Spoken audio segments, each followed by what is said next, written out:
My name is Helen Locklear. I'm 37 years old. I used to think the most dangerous thing in an office was burnout, gossip, maybe a manager who loved meetings too much. I never imagined the thing that almost killed me would be a clean desk policy. Not a fire, not a robbery, not some freak accident. A policy. A neat little email with bullet points and corporate language, written by a man who cared more about empty surfaces than whether I could breathe. I worked as a data reconciliation specialist for a financial services firm. It sounds boring because it was boring. I compared numbers from one system to another, tracked mismatches, found errors, documented fixes, and spent long hours staring at spreadsheets until the columns started looking like prison bars. But I was good at it. For 5 years, my reviews said the same thing: reliable, detail-oriented, consistent. I liked being consistent. My life had already taught me that chaos could arrive fast, especially inside my own lungs. I have severe asthma. Not the cute kind people mention before jogging. The kind where my airways can close so quickly that 2 or 3 minutes can become the difference between a bad afternoon and an ambulance ride. I was diagnosed when I was 7 after collapsing at a family picnic. My mother carried me like I was already gone, and my father drove to the ER so fast I still remember the sound of her praying over the engine. I was hospitalized twice as a teenager, once at a baseball game, just sitting in the stands. Another time in school, when a substitute teacher took my inhaler because she thought I was playing with it. That time ended with flashing lights outside the building and my mother suing the district. So by adulthood, I learned to be careful. I kept one rescue inhaler at my desk, one in my bag, and one in my car. Redundancy was not paranoia to me. It was survival. HR had my medical documentation. My previous supervisor, Patricia, understood everything. She managed our team for 8 years and never once made me feel like my condition was an inconvenience. My accommodation was simple. My rescue inhaler stayed within arm's reach at my workstation, and if I felt symptoms starting, I could step away for a few minutes. That was it. No reduced workload, no special office, no drama. Patricia had seen one of my attacks herself. A cleaner had used some harsh chemical near the conference room, and within a minute, my chest tightened. I grabbed my inhaler, took 2 puffs, and sat still while the medication worked its way through me. Patricia stood beside my desk until I gave her a thumbs up. Then she turned around and told facilities to switch to fragrance-free products in our area. She didn't form a committee. She didn't question whether I was exaggerating. She simply fixed the problem. Later, I found out she had added a note to my employee file. Employees' rescue inhaler must remain accessible at her workstation at all times, non-negotiable per medical documentation. When I eventually saw that note, I cried. Patricia had protected me before I even knew I needed protecting. Then Patricia retired. Her replacement was Grant. I won't use his full name, though after everything, part of me wants to. Grant came from another division and had the energy of a man who had read one management book and decided it made him a visionary. He wore button-down shirts with fleece vests every day, even when the office was warm.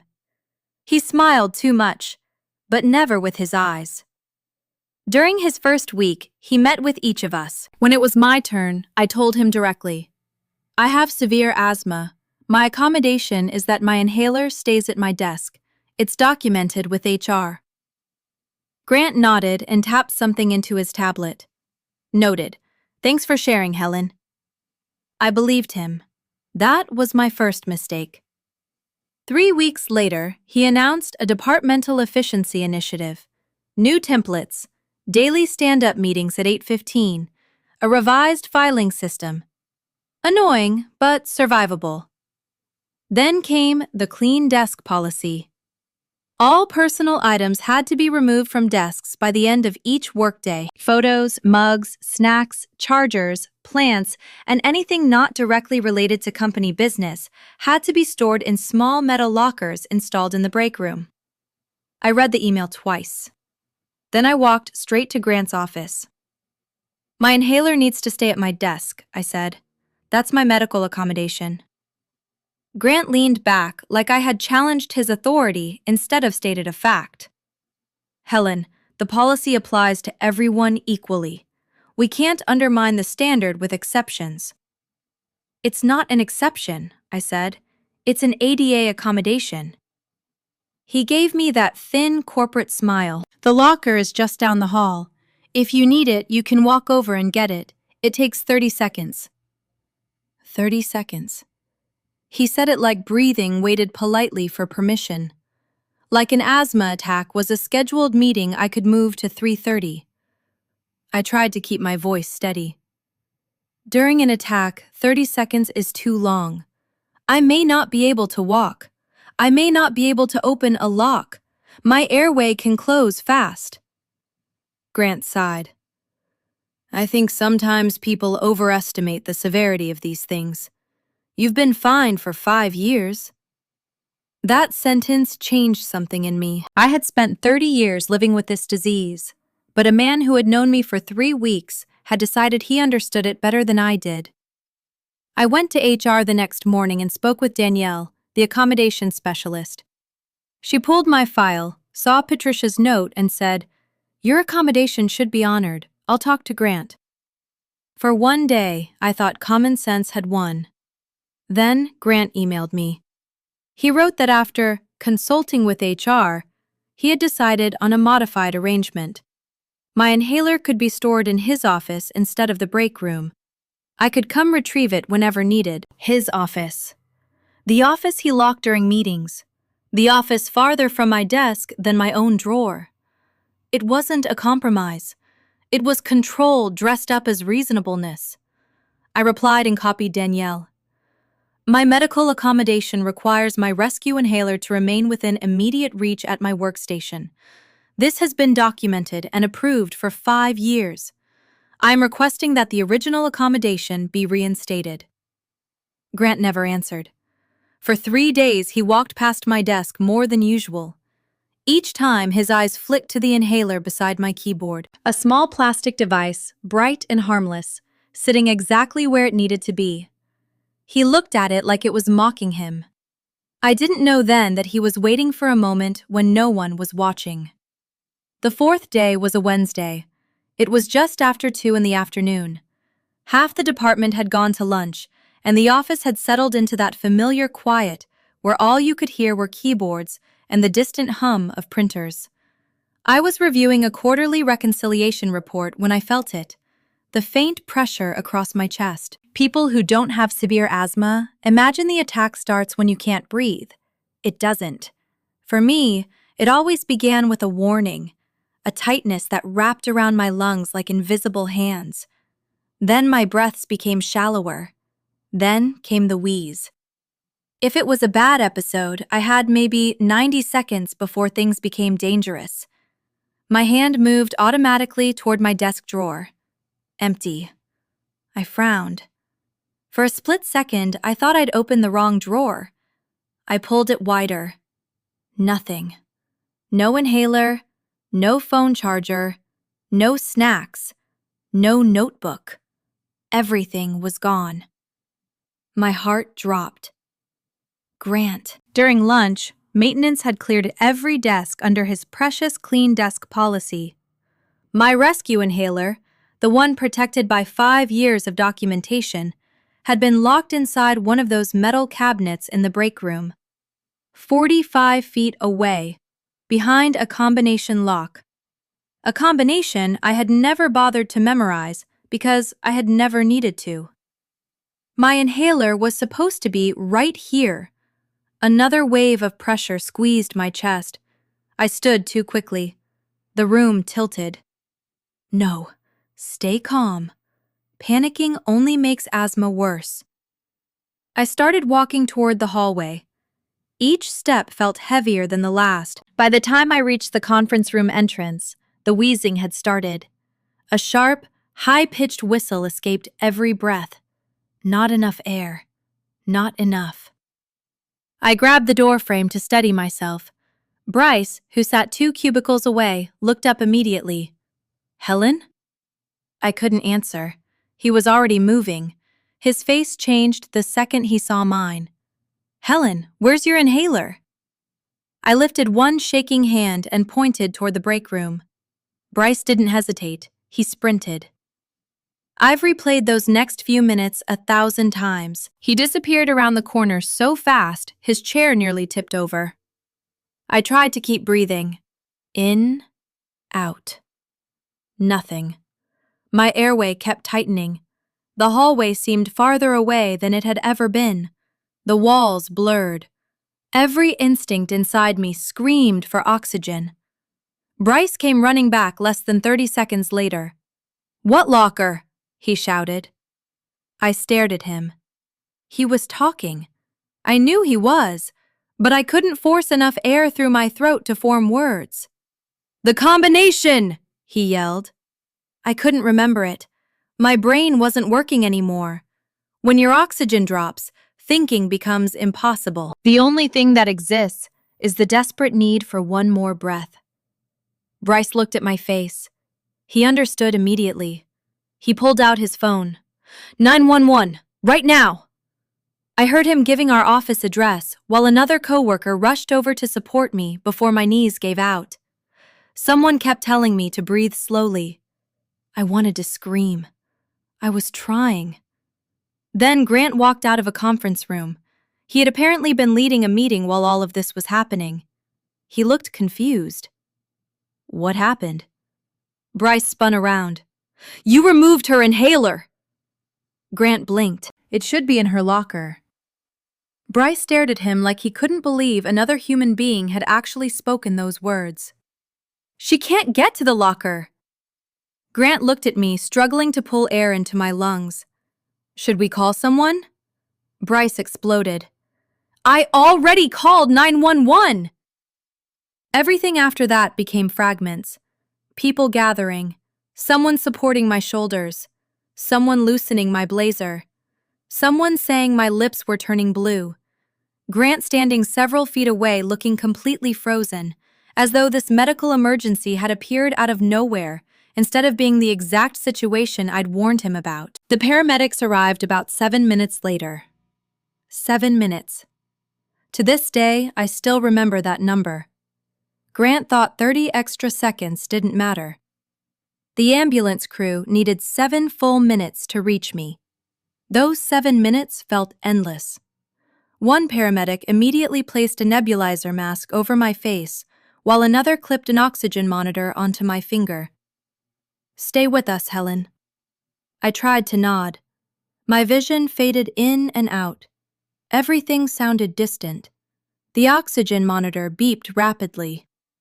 One of the paramedics muttered something about dangerously low oxygen saturation. Then they loaded me into the ambulance.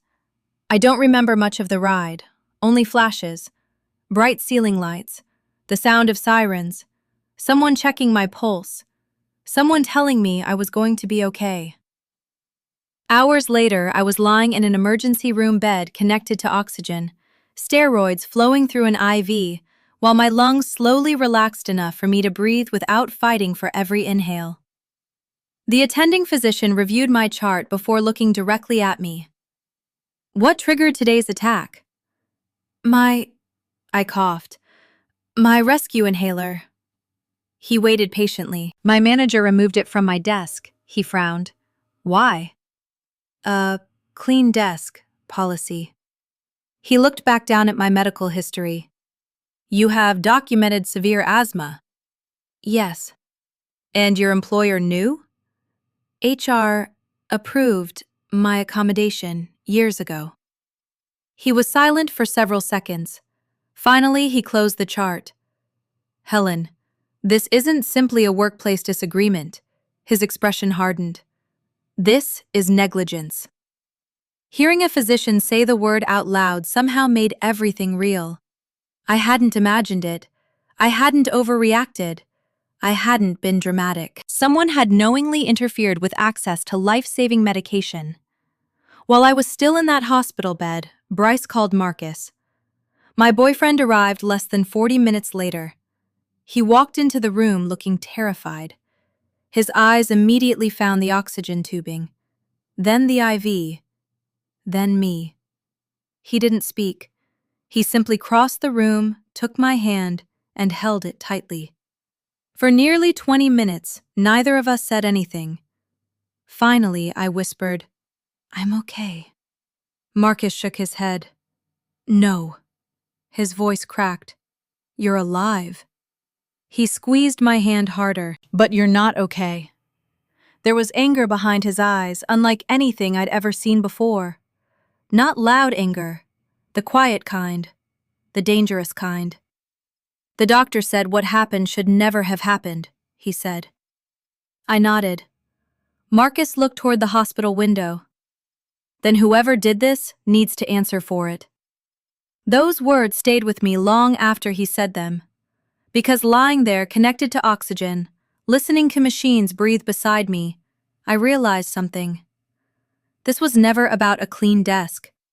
It was about power. Grant wanted everyone to follow his rules because breaking them challenged his authority. My inhaler reminded him that one employee couldn't fit neatly into his policy. Instead of changing the policy, he tried to change reality. Reality almost killed me. That evening, while I was still in my hospital room, I asked Marcus to hand me my phone. He looked surprised. "What are you doing?" "I'm calling an attorney." He didn't try to stop me. Instead, he unlocked the phone, found the number Bryce had helped me locate earlier, and placed it gently into my hand. By the time the call connected to employment attorney Catherine Reeves, I already knew one thing with absolute certainty.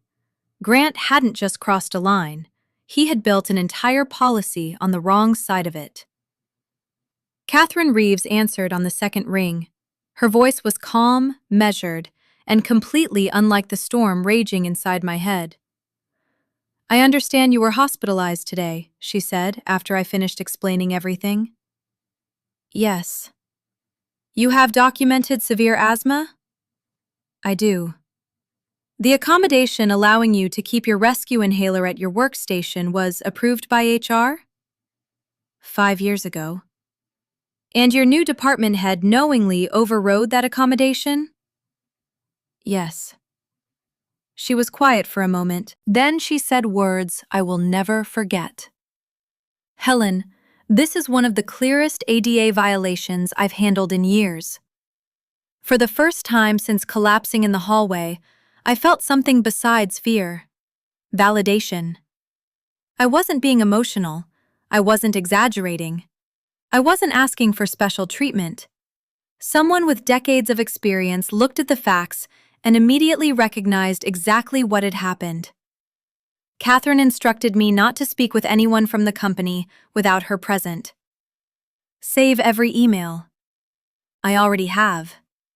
"Excellent." "Don't delete anything." "I won't." "The email where Grant wrote that your inhaler could be stored in his office?" "I still have it." "The one saying the locker was only 30 seconds away?" "I saved that too." She almost laughed. "Good." Managers rarely realize they're creating evidence while they're writing it. Within a week, she filed a formal complaint. A demand letter landed on the company's legal department's desk outlining every documented accommodation, every ignored warning, every email, every medical record, and every dollar of hospital expenses. The requested remedies were straightforward. Restore my original accommodation, cover every medical bill, compensate me for the physical injuries and emotional trauma, review company policy so this never happened to another employee. Meanwhile, my mother arrived. The second she walked into my apartment after I was discharged, she hugged me harder than she had since I was a child. She pulled back just enough to look at me. "Tell me you hired a lawyer." "I hired Catherine Reeves." A tiny smile appeared. "Good. You remember what happened at my school." "I remember every minute," she nodded. This time, don't trust the company to fix itself. I won't. Let your attorney do the talking. Marcus stayed with me every night that first week. He never hovered. He simply made dinner, reminded me to take my medication, and quietly checked that every inhaler was exactly where it belonged before we went to bed. Sometimes I'd wake up in the middle of the night, convinced I couldn't breathe. My lungs were perfectly fine. My body simply hadn't forgotten the hallway. My doctor later called it a trauma response. Apparently, your mind remembers almost dying long after your lungs recover. 3 days after Catherine sent the demand letter, the company's legal department contacted her. That surprised even Catherine. "They're moving fast," she told me. Why? They're scared. The company's attorneys had already reviewed the emails. Danielle from HR had produced her notes, showing she explicitly instructed Grant to honor my accommodation. Grant had told her he would. Then, during lunch, he secretly ordered maintenance to clear my desk anyway. He hadn't misunderstood. He had deliberately ignored both HR and my documented medical file. There was no defending that. A week later, Danielle quietly called me. "I probably shouldn't tell you this," she admitted, "but I think you deserve to know." "What happened?" "They terminated Grant this morning." I closed my eyes. "What?" The meeting lasted about 12 minutes. She lowered her voice. The head of legal attended personally. "What did they say?" "I wasn't inside," she hesitated. "But afterward, someone told me Grant kept insisting he was only trying to create consistency." I couldn't help shaking my head. Consistency. He almost killed someone in the name of consistency. Danielle continued. The attorney responded that consistency never overrides disability law. Grant left the building carrying one cardboard box. His clean desk policy disappeared before the end of the afternoon. The lockers were removed within days. Everyone returned their personal belongings to their desks. My rescue inhaler went back beside my keyboard, exactly where Patricia had always insisted it belonged. Months later, during the legal discovery process, Catherine uncovered something else. Grant had established a pattern. In his previous department, he had forced employees to remove sentimental belongings despite repeated complaints. Family photographs, memorial items, personal keepsakes. HR had given him coaching. Nothing more. He never learned. He simply found a new department and pushed even harder. This time, his obsession collided with federal disability law. And unlike photographs, my inhaler wasn't sentimental. It kept me alive. 4 months after my hospitalization, the case settled.